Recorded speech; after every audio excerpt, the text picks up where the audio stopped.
नमस्कार दोस्तों, स्वागत है आपका 50 शेड्स ऑफ डार्कर के चैप्टर 8 में। क्रिश्चियन से बिछड़ने का आज तीसरा दिन है और मैं जिंदा हूँ। काम पर पहला दिन है। बेशक अपने ध्यान को दूसरी ओर लगाने के लिए इससे बेहतर विकल्प और क्या होता। नए चेहरे, नए काम और मिस्टर जैक हाइड के साथ वक्त तेजी से कटा। मिस्टर जैक हाइड, वह मेरी ओर देखकर मुस्कुराया। वह मेरी मेज पर झुका तो उसकी नीली आंखें गहराई से चमक रही थीं। है ना, बहुत अच्छे। लगता है कि हम एक बढ़िया टीम बना सकते हैं। मैंने किसी तरह अपने होठों को एक मुस्कान की मुद्रा में ऊपर की ओर मोड़ा। अगर अब कोई काम न हो तो मैं जाऊं क्या? मैं हौले से बोली। हाँ, क्यों नहीं, 5:30 हो गए हैं। मैं कल मिलता हूँ। Good night Jack. Good night Ana. मैंने बैग उठाकर जैकेट कंधे पर डाली और दरवाजे की ओर बढ़ी। बाहर आकर सियाटल की ताजी हवा फेफड़ों में भरा, पर इससे मेरे दिल का सूनापन नहीं भर सका। एक ऐसा खालीपन जो शनिवार सुबह से मेरे साथ है और मुझे लगातार मेरे नुकसान की याद दिला रहा है। मैं सिर झुकाए अपने पैरों की ओर देखते हुए बस स्टॉप की ओर चल दी। अपनी वांडा की बेतरह याद आ रही थी। वांडा, मेरी प्यारी बीटल या फिर ऑडी। मैंने झट से इस सोच को परे झटक दिया। नहीं, उसके बारे में मत सोचो। बेशक मैं अपने लिए एक कार ले सकती हूँ, एक अच्छी नई कार। मुझे शक है कि उसने मुझे कार की कीमत के नाम पर ज्यादा पैसे दिए हैं, और ये ख्याल आते मुंह में कड़वाहट घुल गई। मैंने इस सोच को भी परे किया और अपने दिलो दिमाग को पूरी तरह से शांत रखने की कोशिश की। मैं उसके बारे में नहीं सोच सकती। मैं फिर से रोना नहीं चाहती, कम से कम सड़क पर तो कभी नहीं। अपार्टमेंट खाली पड़ा है। मैं केट को याद कर रही हूँ। मैंने कल्पना की कि वह बारबाडोस में किसी सागर तट पर लेटी ठंडी कॉकटेल का मजा ले रही होगी। मैंने चपटे स्क्रीन वाला टीवी चालू किया ताकि किसी के साथ का एहसास मिल सके, पर मैं ना तो उसे देख रही थी और ना ही सुन रही थी। मैं चुपचाप बैठी ईंटों से बनी दीवार को घूरती रही। दर्द के सिवा कुछ महसूस ही नहीं हो रहा। मैं इसे कब तक सह सकती हूँ? दरवाजे की घंटी से एकदम चौंकी। कौन हो सकता है? मैंने इंटरकॉम दबाया। मिस स्टील के लिए डिलीवरी है, एक पकाऊ से सुर में कोई बोला। मैं मायूस हो गई। यूं ही बेजान से निचले दरवाजे के पास पहुंची तो एक नौजवान दिखा जो लापरवाही से बबलगम चबाते हुए हाथ में गत्ते का बड़ा सा डिब्बा थामे खड़ा था। मैंने पैकेट लेने के लिए हस्ताक्षर किए और उसे लेकर ऊपर आ गई। बॉक्स काफी हल्का था। उसमें 2 दर्जन लंबी डंडियों वाले सफेद गुलाब और कार्ड निकले। काम के पहले दिन की शुभकामनाएं। उम्मीद करता हूँ सब ठीक रहा होगा। ग्लाइडर के लिए शुक्रिया, ये बड़ा अच्छा तोहफा रहा। इसे मेरे मेज पर रखे जाने का गौरव प्राप्त हुआ है। क्रिश्चियन। मैंने टाइप किए गए कार्ड को देखा और दिल का सूनापन और भी पसर गया। बेशक यह तो उसकी सहायिका ने टाइप किया होगा, इसका उससे कोई लेना देना नहीं है। इस बारे में सोचने से भी दिल को चोट लगती है। मैंने गुलाब देखे, बहुत सुंदर है, और मैं उन्हें कूड़ेदान में फेंकने की हिम्मत नहीं कर सकी।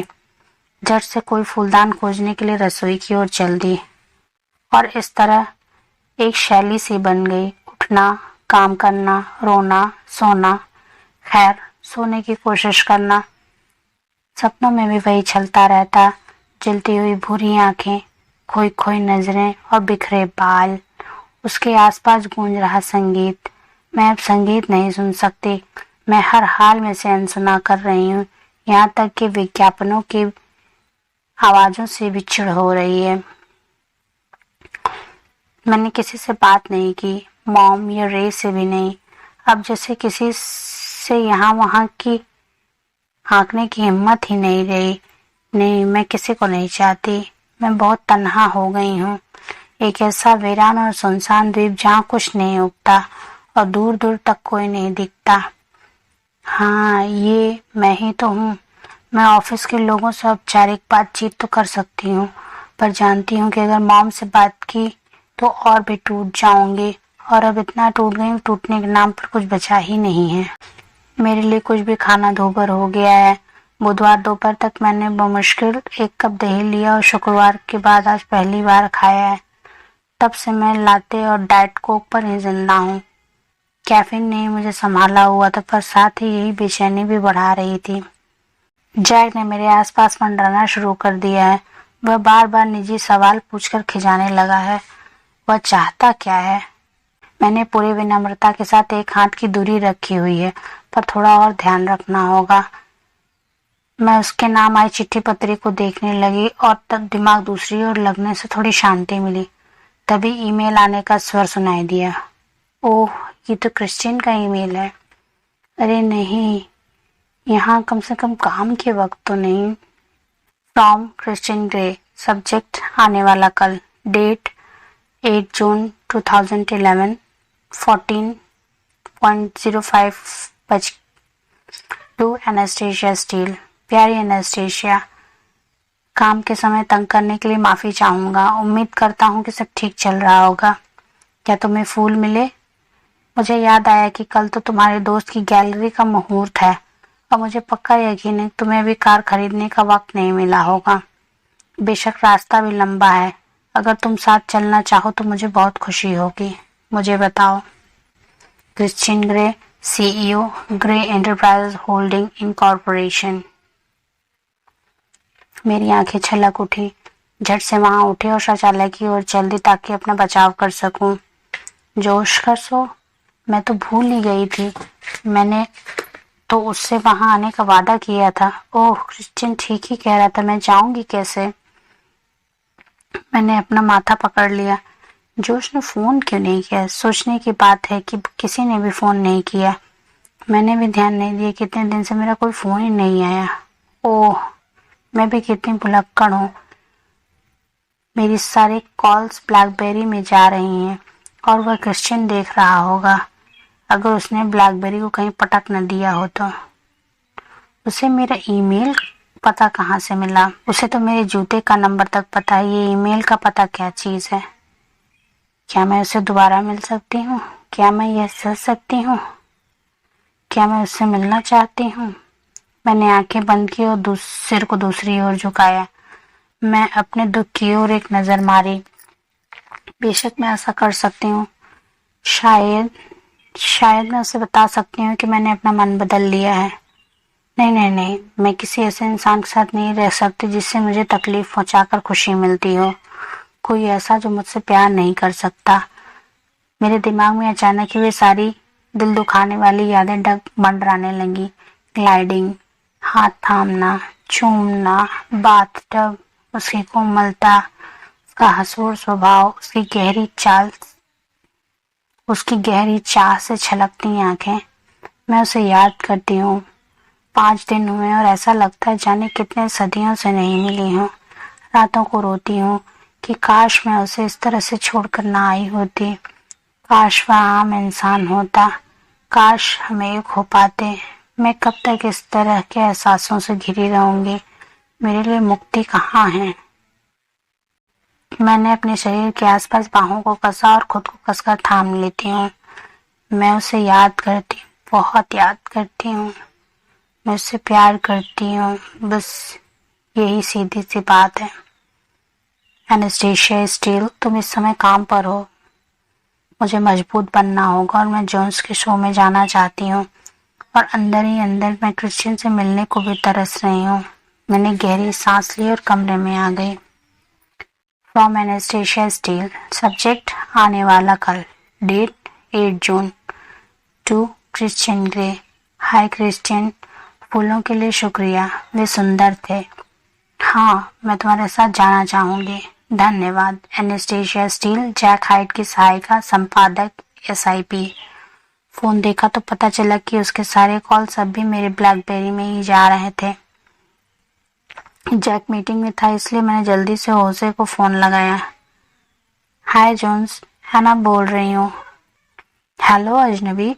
उसके प्यार की गर्माहट और अपनेपन से मेरा मन भर आया। मैं ज्यादा बात नहीं कर सकती। कल तुम्हारे शो में कितने बजे आना है?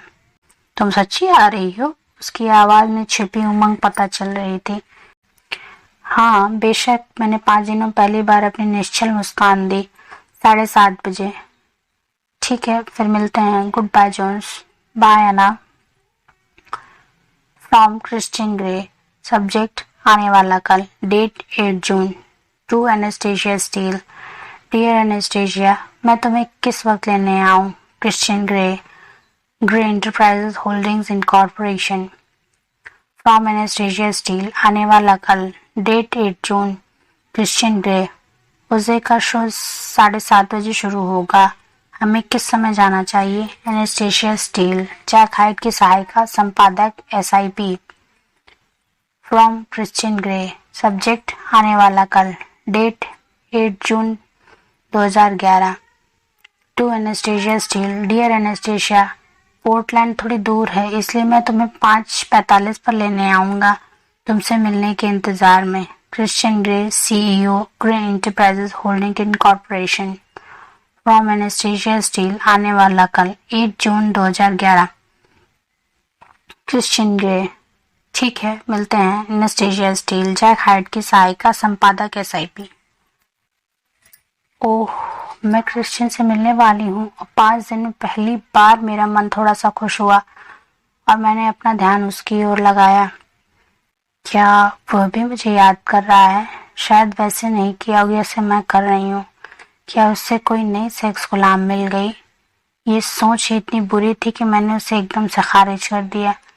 मैंने जैक के दिए काम पर नजर मारी और उसे करने के लिए क्रिश्चियन को अपने दिमाग से हटाना जरूरी था। उस रात में पलंग पर करवटें बदलती रही। पूरे सप्ताह में शायद पहली बार मैं रोए बिना सोने जा रही थी। मैं मन ही मन याद करने की कोशिश कर रही थी कि जब मैं क्रिश्चियन के घर आई तो उसका चेहरा कैसा दिख रहा था। उसके तरसे हुए चेहरे की याद मुझे तड़पा रही थी। मुझे याद है कि वो मुझे जाने नहीं देना चाहता था। यही बात अजीब थी। वहाँ के हालात ऐसे बन गए थे कि मेरे वहाँ रुकने का कोई तुक ही नहीं बनता था। हम दोनों अपने अपने मुद्दों से घिरे थे। मेरा सजा का डर और उसके लिए किसका डर? प्यार का। मैंने करवट लेकर तकिए को अपने से चिपटा लिया। एक अजीब सी उदासी ने घेर लिया है। वह समझता है कि वह किसी का प्यार पाने के लायक नहीं है। वह ऐसा क्यों महसूस करता है? क्या यह उसकी पैदाइश और बचपन का असर है? उसे जन्म देने वाली माँ, वह वेश्या। मैं कई घंटों तक ऐसे ख्यालों से जूझने के बाद थक कर सो गई। दिन अपनी गति से चलता रहा, पर आज जैक कुछ ज्यादा ही मुस्तैद दिख रहा है। शायद एक कीट की पोशाक और जूतों का असर है, पर मैंने ज्यादा परवाह नहीं की। मैंने अपने पहले वेतन के आते कपड़े खरीदने की सोच ली है। उसकी पोशाक काफी ढीली आई है, पर मैं ऐसे ही दिखा रही मानो मुझे इस बारे में कुछ पता नहीं है। आखिरकार शाम का वक्त हुआ और मैं अपनी घबराहट पर काबू पाने की कोशिश करने लगी। उससे मिलने जा रही। क्या आज रात किसी से मुलाकात है? पास निकलते जैक ने पूछा। हाँ, नहीं, ऐसा भी नहीं कह सकते। उसने एक भौं नचाई। बॉयफ्रेंड? मैं खिसिया गई। नहीं, एक फ्रेंड, एक्स बॉयफ्रेंड। कल शाम को मेरे साथ ड्रिंक के लिए चलोगी? है ना? तुम्हारा ये पहला सप्ताह काफी अच्छा रहा, हमें इसका जश्न मनाना चाहिए। वह मुस्कुराया और उसके चेहरे पर अजीब सा भाव दिख रहा था, जिसे देखकर मैं बेचैन उठी। वह जेबों में दोनों हाथ डालकर बाहर निकला और मैं मन ही मन भुनभुनाई, क्या बॉस के साथ ड्रिंक्स के लिए जाने का विचार ठीक होगा? मैंने सिर झटका। अभी आज शाम तो क्रिश्चियन से मिलना है, कल की कल देखेंगे। मैं अपनी शक्ल संवारने के लिए खड़ी हो गई। शौचालय में लगे बड़े शीशे में चेहरे को देखा तो बड़ी सी आंखों के नीचे काले घेरे साफ दिखाई दिए। ऐसा लग रहा था कि कोई मनहूसियत छाई हो। काश मुझे मेकअप इस्तेमाल करना आता। मैंने थोड़ा सा मस्कारा और आईलाइनर लगाया और गालों पर चुटकी काटी ताकि शायद थोड़ा रंग आ जाए। बालों को सही तरह से बांधकर मैंने गहरी सांस ली। बस इसी से बात बन जाएगी। मैं घबराहट के साथ बरामदे से निकली और रिसेप्शन पर बैठी क्लेयर को देखकर हाथ हिलाया। लगता है कि हमें दोस्ती हो सकती। जैक एलिजाबेथ से बात करता दिखा। वह एक चौड़ी सी मुस्कान के साथ मेरे लिए दरवाजा खोलने आगे आ गया। है ना, पहले तुम जाओ, वह बोला। धन्यवाद। मैं शर्मिंदगी के साथ मुस्कुराई। वहीं बाहर टेलर इंतजार कर रहा है। उसने कार का पिछला दरवाजा खोल दिया। मैं झट से पीछे आ रहे मैंने झट से पीछे आ रहे जैक पर नजर मारी। वो बड़ी ही मायूसी से ऑडी एसयूवी को ताक रहा है। मैंने पीछे सीट पर देखा तो ग्रे सूट में क्रिश्चियन बैठा दिखा। आज गले में टाई नहीं है, ये भूरी आंखें चमक रही हैं। मेरा गला सूख गया। वैसे तो वह गजब का दिख रहा है, पर मुझे गुस्से से क्यों घूर रहा है। आखिरी खाना कब खाया था? टेलर दरवाजा बंद करने लगा तो गुस्से से बोला, ओह क्या कबाड़ा। हेलो क्रिश्चियन, तुमसे मिलकर अच्छा लगा। मैं अभी तुम्हारी बकवास नहीं सुनना चाहता, मेरी बात का जवाब दो। ओह, आज लंच में ही दही लिया था और एक केला भी खाया था। आखिरी बार अपना पूरा खाना कब खाया था? तीखे स्वर में पूछा। टेलर गाड़ी में आया और उसे भीड़ के बीच ले जाने के लिए चालू किया। मैंने झांका तो बाहर से जैक हाथ हिलाता दिखा। हालांकि पता नहीं मैं उसे इतने गहरे रंग के शीशे से नजर कैसे आई होंगी। मैंने भी हाथ हिला दिया। कौन है? क्रिश्चियन ने पूछा। मेरा बॉस। मैंने अपने साथ बैठे खूबसूरत मर्द को देखा जिसके चेहरे पर इस समय गुस्से की गहरी रेखाएं दिख रही थीं। खैर, तुम्हारा आखिरी खाना? तुम्हें उससे क्या? मैंने बहादुरी दिखाई। तुम जो भी करती हो मेरा हर बात से मतलब होता है। मैंने चिढ़कर मुंह घुमाया और अचानक ही मेरा मन हंसने को करने लगा।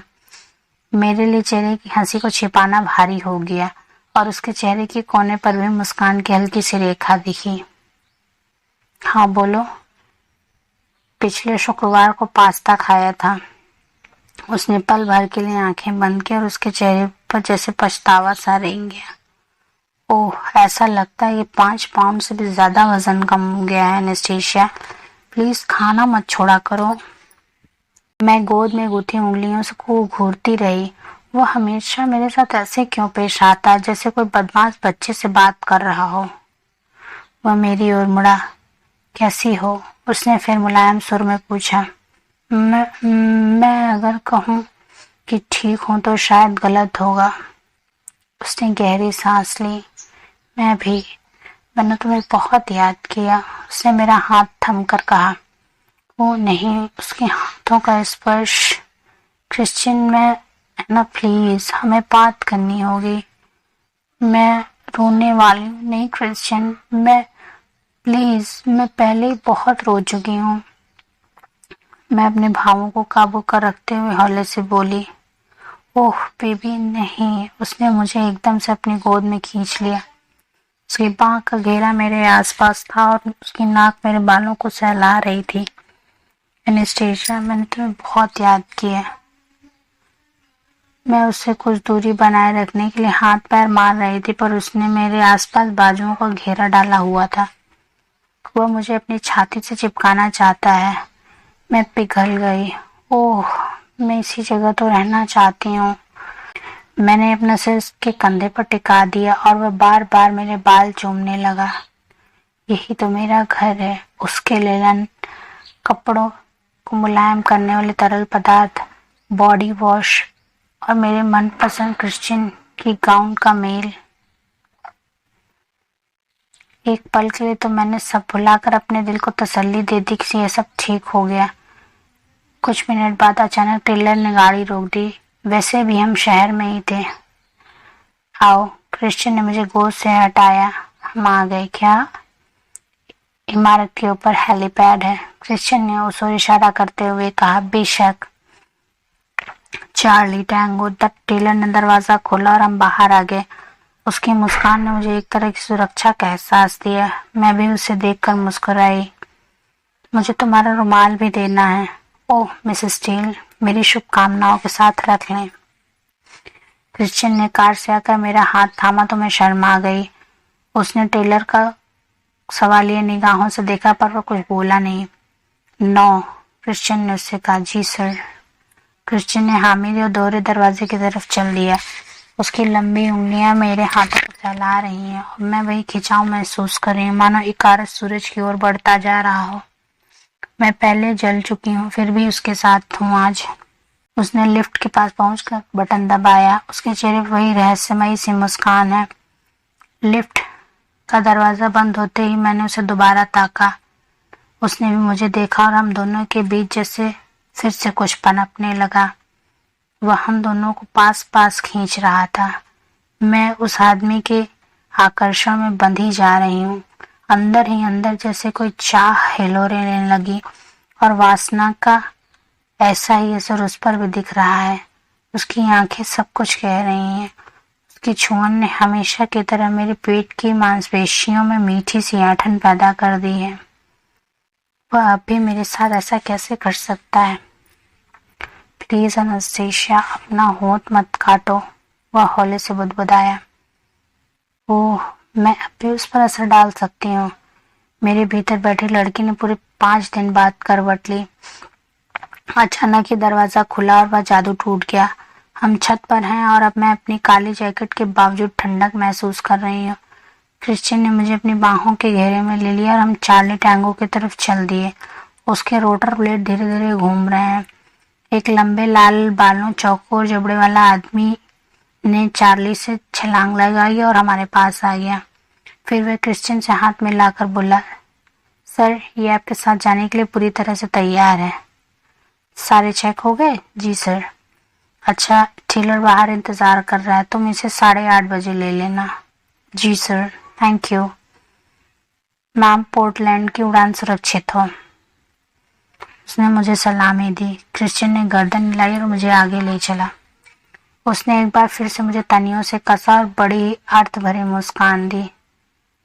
तुम्हें तो हमेशा यूं ही जकड़ कर रखना चाहिए, तुम ऐसे ज्यादा सुंदर दिखती हो, वह बोला। मेरे चेहरे पर गुलाबी रंग छा गया। उसने मुझे हेडफोन देने के पहले गालों पर अपनी तर्जनी घुमाई।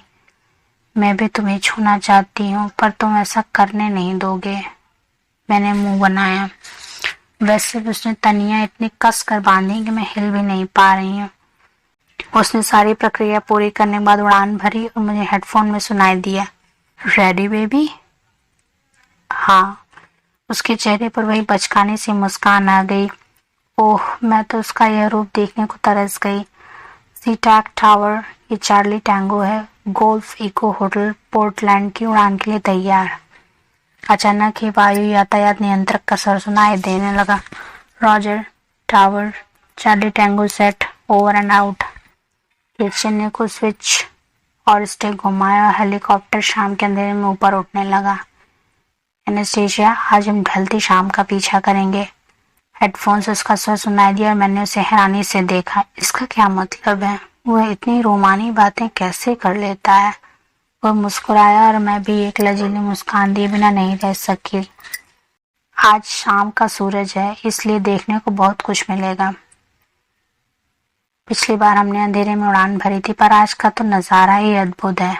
हम ऊंची ऊंची इमारतों के ऊपर से होते जा रहे हैं। वह रहा एस्काला, वो देखो। तुम स्पेस नीडल भी देख सकती हो। मैंने गर्दन उठाई।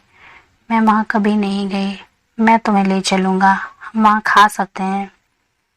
क्रिश्चियन, हमारा ब्रेकअप हो गया है। मैं जानता हूँ, पर फिर भी तुम्हें वहां ले जाकर खाना खिला सकता हूँ। उसने मुझे घूरा। मैंने गर्दन हिलाई और मन ही मन तय किया कि उसका मूड खराब नहीं करूंगी। ओह, यहाँ से सब कितना सुंदर दिख रहा है। लाने के लिए मेहरबानी। अच्छा है ना? हाँ, क्योंकि तुम ऐसा कर सकते हो। मिसेस स्टील चापलूसी कर रही हो? वैसे मैं एक हुनरमंद इंसान हूँ। मिस्टर ग्रे, मैं अच्छी तरह जानती हूँ। वह मुड़ा और दबी सी मुस्कान दी और इन 5 दिनों में पहली बार दिल को सुकून सा मिला। शायद यह इतना भी बुरा ना हो। नई नौकरी कैसे चल रही है? अच्छी, थैंक्स। दिलचस्प है। नया बॉस कैसा है? ठीक है। मैं क्रिश्चियन को कैसे बता सकती हूँ कि उस इंसान के बर्ताव से मुझे उलझन हो रही है? कुछ गड़बड़ है क्या? नहीं, कुछ खास नहीं। कुछ तो है। नहीं, कह दिया ना। ओ मिसेस स्टील, मैं तुम्हारे बड़बोलेपन को बहुत याद कर रहा था। मैंने गहरी सांस ली और मैं चिल्लाना चाहती थी। मैंने सिर्फ तुम्हारी बातों को नहीं बल्कि तुम्हें याद किया, पर मैं चुपचाप शीशे से बाहर देखती रही। सूरज का गोला धीरे धीरे डूब रहा है और मैं एक कारस की तरह सूरज की ओर खिंचती जा रही हूँ। आकाश में नीले और गुलाबी रंग का तालमेल बहुत ही प्यारे रंग भर रहा था और कुदरत नए रंगों में बिखरी हुई है। सुंदर निखरी और खिली हुई शाम के बीच पोर्टलैंड की बूटियां दमक रही हैं। क्रिश्चियन ने हेलीकॉप्टर नीचे उतारा तो उन्होंने टिमटिमाकर हमारा स्वागत किया। हम पोर्टलैंड में भूरी ईंटों की अजीब सी इमारत की छत पर हैं। अभी 3 हफ्ते पहले ही तो मैं यहाँ थी। अभी समय ही कितना हुआ है, पर लगता है क्रिश्चियन को कितनी सदियों से जानती हूँ। उसने कई स्विच दबाकर हेलीकॉप्टर रोका और अब हेडफोन में मुझे अपनी सांसों के सिवाय कुछ नहीं सुनाई दे रहा था। उसने अपनी तनियां खोली और मुझे आजाद करते हुए बोला, मिसेस स्टील, कैसा रहा सफर? मिस्टर ग्रे, यह बढ़िया था, धन्यवाद। चलो उस लड़के की तस्वीरें देखें। उसने मेरा हाथ थामा और मैं चार्ली से बाहर आ गई। सफेद बाल और दाढ़ी वाला व्यक्ति चौड़ी सी मुस्कान के साथ हमारी ओर आया तो मैं उसे पहचान गई। पिछली बार भी तो यहाँ वही था जो क्रिश्चियन ने मुस्कान के साथ उससे हाथ मिलाया। उसे स्टीफन के लिए सुरक्षित रखो, वह 8 या 9 के करीब लेने आएगा। Yes mister grey. फिर उसने मुझे देखकर गर्दन हिलाई। सर, कार नीचे इंतजार कर रही है, लिफ्ट खराब है इसलिए आपको सीढ़ियों से जाना होगा। Thank you J. क्रिश्चियन ने मेरा हाथ थामा और हम आपातकालीन सीढ़ियों की ओर चल दिए। शुक्र है कि यहाँ 3 ही मंजिलें हैं। उसने मेरी हील देखते हुए कहा, क्या तुम्हें हील पसंद नहीं है? पसंद तो है, पर मैं ये नहीं चाहता कि तुम यहाँ से गिरकर अपनी हड्डी पसली तोड़ा लो, इसलिए हम धीरे चलेंगे। गैलरी की ओर जाते समय कार में चुप्पी छाई रही। मेरी बेचैनी फिर से लौट आई थी। पता नहीं हमारा सहज व हल्का मूड कहाँ चला गया था। मैं कितना कुछ कहना चाहती हूँ, पर रास्ता कितना कम है। क्रिश्चियन चुपचाप खिड़की से बाहर ताक रहा है। उसे एक दोस्त है, मैं बुदबुदाई। क्रिश्चियन ने मुड़कर मुझे बड़ी सतर्क नजरों से देखा और कुछ नहीं बोला। ओह, उसका मुंह। मैं अपने शरीर के रोम रोम पर उसकी वह छुअन चाहती हूँ। एनास्टेशिया, तुम्हारे प्यारे से चेहरे पर ये आंखें बहुत बड़ी दिखती हैं। प्लीज वादा करो कि तुम खाने पर ध्यान दोगे। हाँ क्रिश्चियन, मैं खाऊंगी। मेरे मुंह से अपने आप ही निकल गया। मैं सच कह रही हूँ। क्या अभी खाना चाहोगी?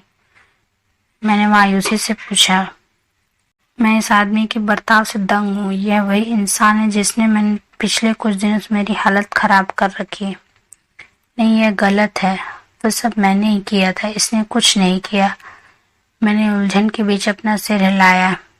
एनेस्टेशिया, मैं तुमसे लड़ना नहीं चाहता। मैं यही चाहता हूँ कि तुम वापस आ जाओ और स्वस्थ रहो। पर कुछ भी तो नहीं बदला।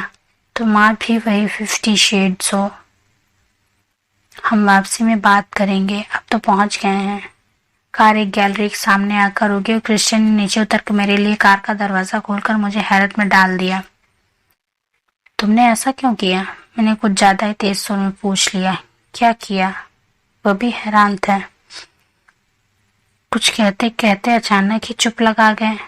एनेस्टेशिया, हम वहां आ गए जहां तुम आना चाहती थी। पहले यह काम करें, बाद में बात करेंगे। मैं सड़क पर कोई तमाशा नहीं चाहता। मैंने उसे ताका। वह सही कह रहा है, यह एक सार्वजनिक जगह है। मैंने अपने होंठ भींच लिए। अच्छा, हम हाथों में हाथ दिए इमारत की ओर बढ़े। हम एक गोदाम जैसी दिखने वाली जगह में पहुंचे जिसे गैलरी में बदला गया है।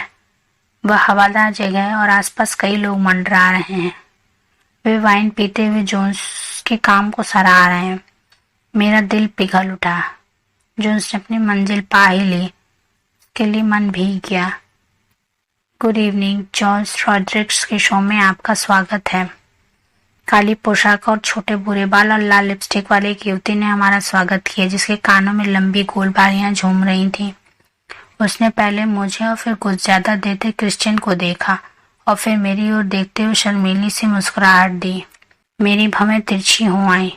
वह मेरा है, यह था। मैंने पूरी कोशिश की कि उसे देखकर मुंह न चढ़ाऊं। उसने खुद को संभाल कर पलकें झपकाई। ओह एना, ये तुम हो? हम चाहेंगे कि आप लोग कुछ लें। उसने मेरे हाथ में ब्रोशर देने के बाद वाइन और खाने पीने के सामान की ओर संकेत किया। तुम उसे जानती हो? क्रिश्चियन ने हैरानी से पूछा। मैंने इनकार किया। उसने कंधे झटके। क्या लेना चाहोगी? मैं सफेद वाइन ले लूंगी। Thank you. वह बार की ओर चला गया। ना, अचानक ही लोगों की रेल में से निकलकर जोन्स सामने आ गया। ओह, उसने सूट पहन रखा है, वह कितना प्यारा लग रहा है और मुझे देखकर कैसे दमक उठा। उसने मुझे बाहों में भरा और कसकर गले लगाया। मेरे लिए आंसू रोकना मुश्किल हो गया। मेरा दोस्त केट यहाँ नहीं है और इसके सिवा मेरा कोई और दोस्त नहीं है। आंखें छलक ही उठी। एना, मुझे तुम्हारे आने से बहुत खुशी हुई, वह मेरे कानों में बोला और मुझे अपने से दूर करते हुए ताकने लगा। क्या तुम ठीक तो हो? तुम कितनी अजीब यानी कमजोर दिख रही हो। मैंने आंसू संभाले। ओह नहीं जोन्स, मैं ठीक हूँ। इस शो के लिए बधाई। उसके चेहरे पर मेरे लिए चिंता है, पर मुझे खुद को संभालना ही होगा। तुम यहाँ कैसे आई? मैं क्रिश्चियन के साथ आई हूँ। मेरे इतना कहते ही जोन्स 2 कदम पीछे हो गया। कहाँ है? उसका चेहरा स्याह हो गया था। वहाँ है, ड्रिंक्स लेने गया है। मैंने क्रिश्चियन की ओर इशारा किया तो देखा कि वहाँ लाइन में खड़े कुछ लोगों का अभिवादन कर रहा है। अचानक हमारी नजरें मिली और मैं यही सोचकर सन्न रह गई कि ये खूबसूरत इंसान मुझे चाहता है। हम कुछ पलों तक एक दूसरे को यूं ही देखते रहे। है ना, मुझे तुम्हारे आने से खुशी हुई, पर मैं तुम्हें चेताना चाहता था। अचानक ही वह लाल लिपस्टिक वाली आ टपकी। उसे पोर्टलैंड प्रिंट्स के पत्रकार मिलने आए हैं, आ जाओ। उसने मुझे विनीत से मुस्कान दी। ये सब नाम वाम कमाना कितना अच्छा लगता है ना। वह मुस्कुराया और मैं भी उसके लिए खुश हुई। है ना, बाद में मिलते हैं। उसने मेरा गाल चूमा और एक और बढ़ गया। जोन्स की तस्वीर हर ओर दिख रही थी। कुछ तो बहुत बड़े कैनवास पर लगाई गई हैं। वे काली, सफेद और रंगीन दोनों तरह की हैं। इन लैंडस्केप की सुंदरता भी अपने आप में अनूठी और दिव्य होती है। एक तो वैंकूवर के पास झील की तस्वीर है। गुलाबी बादल झील के ठहरे पानी में कितने प्यारे दिख रहे हैं। मैं कुछ पल के लिए उसकी शांति और सहजता के बीच खोई रही। ये तो अद्भुत है। क्रिश्चियन भी आ गया। मेरे हाथ में सफेद वाइन थमा दी। कैसी लगी? वाइन नहीं, ये तस्वीर। हाँ, लड़के में दम तो है। क्रिश्चियन भी तस्वीरों की सुंदरता को निहारने लगा। तभी तो मैंने तुम्हारी तस्वीरों के लिए से चुना था। मेरी आवाज में गर्व छलक उठा। उसकी आंखें अचानक ये तस्वीर से हटकर मुझ पर आ जमी। क्रिश्चियन ग्रे, पोर्टलैंड प्रिंट्स का पत्रकार एकदम सामने आ गया। सर, क्या मैं एक तस्वीर ले सकता हूँ? क्यों नहीं? क्रिश्चियन ने अपनी खींच छिपाते हुए कहा। मैंने कदम पीछे हटाया तो उसने मुझे हाथ से पकड़कर अपनी ओर खींच लिया। फोटोग्राफर ने हम दोनों की तस्वीर ली, पर मैं हैरानी नहीं छिपा सकी। मिस्टर ग्रे, धन्यवाद। उसने एक और तस्वीर ली। मिस, उसने पूछा।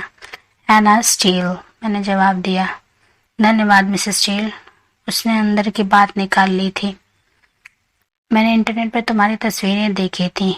तुम किसी लड़की के साथ नहीं दिखे, तभी तो केट को लगा करते तुम समलैंगिक हो। क्रिश्चियन के चेहरे पर मुस्कान खेल गई। तभी तुमने ऐसा बेतुका सवाल पूछा था। नहीं एनास्टेशिया, मैं किसी लड़की के साथ डेट पर नहीं जाता, बस तुम्हारे साथ ही गया हूँ और यह बात तुम जानती हो। उसने पूरी सच्चाई से कहा। तो तुम कभी अपनी बांदियों को बाहर नहीं ले गए? मैंने आसपास झांका, कहीं किसी ने सुन तो नहीं लिया। कभी कभी, पर इसे डेट नहीं कह सकते। मैं उन्हें खरीदारी के लिए ले जाता था। उसने कंधे झटके, आंखें लगातार मुझ पर ही जमी हैं। अरे नहीं, उसके प्लेरूम या फिर अपार्टमेंट में। समझ नहीं आ रहा है मुझे ये सुनकर कैसा महसूस होना चाहिए। एनास्टेशिया, बस तुम। मैं शर्मा कर अपनी उंगलियां देखने लगी। वह अपने तरीके से मेरी परवाह और कद्र करता है। लगता है तुम्हारा दोस्त लैंडस्केप ज्यादा खींचता है, पोर्ट्रेट नहीं दिख रहे। चलो उस ओर देखें। हम यहाँ वहाँ घूमे और देखा कि एक जोड़ा मुझे देखकर मुस्कुरा रहा था, मानो मुझे पहचानता हो। शायद मैं क्रिश्चियन के साथ इसलिए, पर वे लोग अजीब तरीके से घूर रहे थे। हम कोने में मुड़े तो कुछ और लोगों की ऐसी ही निगाहों का सामना करना पड़ा। वहीं दीवार पर मुझे अपने 7 पोर्ट्रेट दिखाई दिए। मैं हैरानी से उन्हें ही घूरती रही। ये क्या है? चेहरे का सारा खून जैसे सूख गया था। मेरी तस्वीरें होंठ फुलाते हुए, हंसते हुए, मुंह बनाते हुए, गंभीर, चकित, उत्सुक, सभी क्लोजअप ब्लैक एंड व्हाइट में थे। हाय, याद आया कि एक आध बार उसे कैमरा घर लाया था और मैंने व केट ने यूं ही मस्ती में पोज दिए थे। मुझे तो लगा था कि वह स्नैपशॉट ले रहा था। इतनी सुंदर फोटो। क्रिश्चियन हर तस्वीर को हैरानी से घूर रहा है। ऐसा लगता है कि मैं ही तुम्हारा दीवाना नहीं हूँ, वह बोला। मुझे लगता है कि वह गुस्से में है। एक्सक्यूज मी, वह मुझे वहीं छोड़कर रिसेप्शन की ओर चला गया। अब क्या हो गया? वह छोटे बाल और लाल लिपस्टिक वाले से कुछ बात कर रहा है। फिर उसने पर्स से अपना कार्ड निकाला। ओह, लगता है कि वह उनमें से एक खरीद लेगा। हे, तुम्हारी तस्वीरें तो गजब की हैं। मैं अचानक एक लाल बालों वालों की बात सुनकर चौंकी। तभी अपनी कोहनी पर क्रिश्चियन का स्पर्श महसूस हुआ। तुम किस्मत वाले हो, उसने क्रिश्चियन से कहा और क्रिश्चियन उसे ठंडी निगाहों से घूरा। हाँ, मैं हूँ, उसने कहा और मुझे एक और खींच ले गया। क्या तुमने एक तस्वीर खरीद ली? इनमें से एक? वह मुझ पर से नजरें नहीं हटा पा रहा है। तुमने एक से ज्यादा तस्वीरें ली? उसने आंखें नचाई। एनेस्टेशिया, मैंने सारी ले ली। मैं नहीं चाहता कि कोई अपने घर के एकांत में तुम्हारी तस्वीरों को घूरता रहे। पहले तो दिल चाहा कि मैं हंस दूं, तो तुम ऐसा करना चाहते हो? उसने मेरी छिपी हंसी को भांप कर कहा। हाँ, सच में यही करना चाहता हूँ। बदमाश कहीं के। मैंने मुंह बनाया और अपनी मुस्कान रोकने के लिए झट होंठ काट लिया। उसने कुछ सोचते हुए अपनी ठुड्डी पर हाथ फिराया। एनेस्टेशिया, मैं तुमसे इस बहस में नहीं जीत सकता। वैसे मैं आगे जाकर इस बारे में बात करूंगी, पर मैंने कुछ कागजात पर साइन किए हुए हैं, इसलिए। ओह, मैं तुम्हारे इस बड़बोलेपन का क्या करूं? मैंने आ भरी और मैं जानती हूँ उसके कहने का क्या मतलब है। तुम बड़ी फ्री रूखे हो, वह तो कोई सुईमाई ही नहीं जानता। वह दबी हंसी हंसा, खुश हुआ, फिर त्योरी चढ़ा ली। एनेस्टेशिया, तुम इन तस्वीरों में कितनी सहज और शांत दिख रही हो। तुम अक्सर ऐसी क्यों नहीं लगती? क्या? ओह, एकदम से बात बदल दी, एकदम गंभीर हो गया। मैंने घबरा कर अपनी उंगलियां देखी। उसने अपनी गर्दन तिरछी कर मेरी उंगलियां थाम ली और मैं चहक उठी। मैं चाहता हूँ कि तुम मेरे साथ भी इतनी ही सहज रहो, वह हौले से बोला। उसके चेहरे से सारी हंसी गायब हो चुकी थी। अंदर ही अंदर वह खुशी उमगने लगी है, पर ऐसा हो भी कैसे सकता है? हम अपने मुद्दों में उलझ रहे हैं।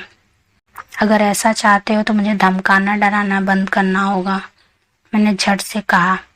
तुम्हें भी अपने मन की बात कहना सीखना होगा, ताकि मैं जान सकूं कि तुम क्या महसूस करती हो। वह भी उसी अंदाज में बोला। मैंने गहरी सांस ली। क्रिश्चियन, तुम मुझे एक सेक्स गुलाम के तौर पर चाहते हो। यही तो सबसे बड़ी मुश्किल है। तुमने ही तो सेक्स गुलाम की परिभाषा देते हुए कहा था कि वह अपने मालिकों के आगे मुंह नहीं खोलती, विनम्र भाव से हर बात मानती है। मुझे तो तुम्हारी ओर देखने की भी मनाही है। तुम्हारी मर्जी के बिना तुमसे बात तक नहीं कर सकती। तुम मुझसे क्या उम्मीद रख सकते हो? और उसकी त्योरियां और भी गहरा गईं। तुम्हारे साथ रहना किसी उलझन से कम नहीं है। तुम चाहते हो कि मैं तुम्हारे सामने बढ़ चढ़ कर ना आऊं, और साथ ही मेरे बड़बोलेपन को भी चाहते हो। तुम मुझसे अपने हुक्म का पालन भी करवाना चाहते हो और ना करने पर सजा भी देना चाहते हो। मैं समझ नहीं पा रही कि किस रूप में तुम्हारे साथ रहूं। उसने आंखें से कोड़ी। मिसेस स्टील, हमेशा की तरह पते की बात कही। आओ, कुछ खाने चलें। हमें आए यहाँ आधा घंटा ही हुआ है। तुमने फोटो देख ली है और उस लड़के से बात भी कर ली। उसका नाम जोन्स है। तुमने जोन्स से बात भी कर ली? वही इंसान जिससे मैं पिछली बार मिला तो वह तुम्हारी मर्जी के बिना तुम्हें चूमने की कोशिश कर रहा था, जबकि तुम नशे में और बीमार थी, वह तीखे शब्दों में बोला। उसने कभी मुझ पर हाथ नहीं उठाया। मैंने भी जहर उगला। क्रिश्चियन का पोर पोर सुलग उठा। एनेस्टेशिया, वह गुस्से से पगला कर बालों में हाथ फिराने लगा और मैंने उसे घूरा। मैं तुमसे खाने के लिए चलने को कह रहा हूँ, तुम जाने क्या क्या बक रही हो। उस लड़के से मिलो और अलविदा कहकर आओ। प्लीज, क्या हम कुछ देर और नहीं ठहर सकते? नहीं, जाओ, उसे बाय कहकर आओ। मैंने भी उसे घूरा और मेरा खून खौलने लगा। बड़ा आया सबको अपने काबू में रखने वाला सन की। बेशक गुस्सा होना अच्छी बात है, रुआंसे होने से तो कहीं बेहतर है। मैंने उससे नजरें हटाई और कमरे में ओजे को यहाँ वहां ताका। वह लड़कियों के एक समूह से बात कर रहा है। मैं सीधा वहां चल दी। वह मुझे यहाँ लाया है, इसलिए उसके कहने पर ही चलना होगा। वह अपने आप को कौन सा फन्नी-खा समझता है। लड़कियां जैसे ओजे के एक एक शब्द को पी रही हैं। मेरे जाते ही उनमें से एक पीछे हट गई। शायद वह मुझे तस्वीर के कारण पहचानती है। जोन्स, एना, एक्सक्यूज मी गर्ल्स। जोन्स उन्हें देखकर मुस्कुराया, मेरे गले में बाहर डाल दी। मैं खुश हूँ मैं लड़कियों पर असर डालने में कामयाब रहा। तुम नाराज दिख रही हो, वह बोला। मुझे जाना होगा, मैंने किसी तरह हिम्मत बटोर कर कहा। तुम अभी तो आई हो। पता है, पर क्रिश्चियन को वापस जाना है। तस्वीरें तो गजब की हैं। तुम तो कमाल हो। वह दमका। तुमसे मिलकर बहुत अच्छा लगा। जो उसने मुझे बाहों में पकड़कर गोल घुमाया तो मुझे गैलरी में खड़ा क्रिश्चियन दिख गया। बेशक उसे मुझे जोन्स की बाहों में देखकर बुरा लग रहा था। मैंने झट से जोन्स के गले में बाहें डाल दी और देखकर लगा क्रिश्चियन की जान निकलने वाली है और धीरे धीरे हमारी ओर आने लगा। मुझे तुमने मेरी उन तस्वीरों के बारे में पहले ही बता दिया था, उसके लिए मेहरबानी। ओह हाय, मुझे तुम्हें पहले बता देना चाहिए था, दिमाग से ही निकल गया। क्या तुम्हें पसंद आई? पता नहीं, मैंने ईमानदारी से कहा। वैसे वो सारी बिक गई। इसका मतलब है कि किसी को तो पसंद आई। कितनी अच्छी बात है, तुम एक पोस्टर गर्ल हो। उसने मुझे कसकर गले से लगा लिया। क्रिश्चियन उसी ओर आ गया और शुक्र है कि ओजे की नजर उस पर नहीं पड़ी थी। जोन्स ने मुझे छोड़ दिया। एना, अजनबी मत बनो। Oh mister Grey, good evening. Mister Jones, बहुत अच्छे। क्रिश्चियन ने ठंडे पर विनीत स्वर में कहा। सॉरी, हम ज्यादा देर नहीं रुक सकते, हमें सियाटल वापस जाना है। चले एनास्टेशिया। उसने हमें शब्द पर जोर दिया और मेरा हाथ थाम लिया। बाय जोन्स, एक बार फिर से बधाई हो। मैंने उससे गाल पर चूमा और इससे पहले कि मैं कुछ जान पाती, क्रिश्चियन मुझे खींचते हुए इमारत के बाहर तक ले आया था। मैं जानती हूँ कि वह क्या चाहता है, पर मैं भी तो वही चाहती हूँ। वह अचानक ही मुझे एक सुनसान कोने में खींच ले गया और दीवार के साथ सटा दिया। उसने मेरा चेहरा दोनों हाथों में थाम कर मुझे ऊपर देखने को मजबूर कर दिया। मैंने आह भरी और उसका मुंह मेरे मुंह से आकर मिल गया। वो मुझे दीवानों की तरह चूमने लगा। कुछ ही पलों में उसकी जीभ मेरे मुंह में थी। मेरे पूरे शरीर में वासना और चाह की लहर दौड़ गई। मैं भी उसी उमंग और जोश से उसे चूमने लगी। मेरे हाथ उसके बालों में थे और उन्हें जोर जोर से खींच रहे थे। उसके गले से एक धीमा सेक्सी सुर निकला, जिसमें मेरा सुर भी शामिल हो गया। उसके हाथ मेरी देह पर रेंगते हुए जांघों तक आ गए और उंगलियां मेरे मांस में गड़ने लगी। वो बोला, एना, तुम मेरी हो। मैंने अपने से चुंबन पिछले दिन कुछ दिनों का सारा गुस्सा, दुख और बेचैनी निकाल कर रख दिए और उसी पल में मुझे एहसास हुआ कि वह भी यही कर रहा था। उसे भी पिछले दिनों यही एहसास हुआ था जो मैंने महसूस किया। उसने हाफते हुए मुझे चूमना बंद किया। उसकी आंखें वासना से चमक रही हैं और वह घुटनों पर हाथ रखकर खड़ा हो गया, मानो कहीं से मैराथन दौड़ कर आया हो। मैं भी दीवार से सट कर अपने शरीर का संतुलन साध रही हूँ, अपनी खोई सांसें लौटाने की कोशिश कर रही हूँ। सॉरी, मैंने अपने आप को संभालते ही कहा। तुम्हें अफसोस होना ही चाहिए। मैं जानता हूँ कि तुम क्या कर रही थी। एनास्टेशिया, क्या तुम फोटोग्राफर को चाहती हो? उसके मन में तुम्हारे लिए कुछ है। मैंने अपनी गर्दन हिलाई। नहीं, वो तो सिर्फ एक दोस्त है। मैंने अपनी पूरी किशोरावस्था इस तरह के भावों से बचते हुए बिताई है। तुम मेरे मन में ऐसे भावों को पैदा कर रही हो। एना, मेरे लिए ये भावना बिल्कुल अनजानी है। ये सब मुझे पूरी तरह से बेचैन कर रहा है। एना, मुझे हर चीज को काबू में रखना पसंद है और पता नहीं क्यों तुम सामने आती हो तो वह नियंत्रण मेरे हाथ से कहीं फिसल जाता है। उसने हवा में हाथ लहराते हुए बालों में घुमाए और गहरी सांस ली। उसने मेरा हाथ पकड़ लिया। आओ, हमें बात करनी है और उससे भी पहले तुम्हारा कुछ खाना जरूरी है। इसी के साथ चैप्टर 1 समाप्त होता है। चैप्टर 2 लेकर जल्दी ही हाजिर होंगे। तब तक के लिए धन्यवाद।